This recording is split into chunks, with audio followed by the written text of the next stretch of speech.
বন্ধুরা, রানী ছোটর সামনে টাকা ছুঁড়ে বলে, টাকা নাও আর আমার রাস্তা থেকে সরে যাও। ফের উনি পর্দা বন্ধ করে দেয়। তখনই ছোটর মনে হয় উনি ওর মা। ও দ্রুত নিজের মায়ের ছবি বের করে আর খুশি হয়ে বলে, আরে এটা তো আমার মা।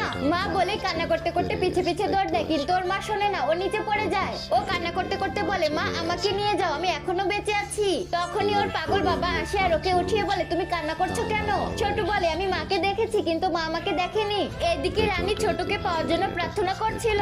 তখনই রানীর মন্ত্রী এসে বলে, ছোট রাজকুমারীকে কোথাও পাওয়া যাচ্ছে না। রানী ওকে খুঁজতে চলে যায় আর এদিকে রাজকুমারী ছোটর সাথে ধাক্কা খায়। আর রাজকুমারী বলে, ভিখারি মেয়ে, তুমি আমাকে ছুলে কিভাবে? ছোট বলে, আমি তোমাকে ধাক্কা দিইনি, বরং তুমি আমাকে ধাক্কা দিয়েছো। তখনই রাজকুমারীর মনে পড়ে, এটা তো আমার বড় বোন, যার ব্যাপারে মা আমাকে বলেছিল। ও মরেনি, যদি মা ওকে দেখে নেয় তাহলে আমাকে আর ভালোবাসবে না। তুমি যাও এখান থেকে, আর কখনোই আসবে না। তখনই রানী চলে আসে। রাজকুমারী বলে, আমার মা কম দেখতে পায়, আবার বোনকে না দেখে ফেলে। ও জবাব দেয়, ও আমাকে মেরেছে আর কাপড়ও নোংরা করে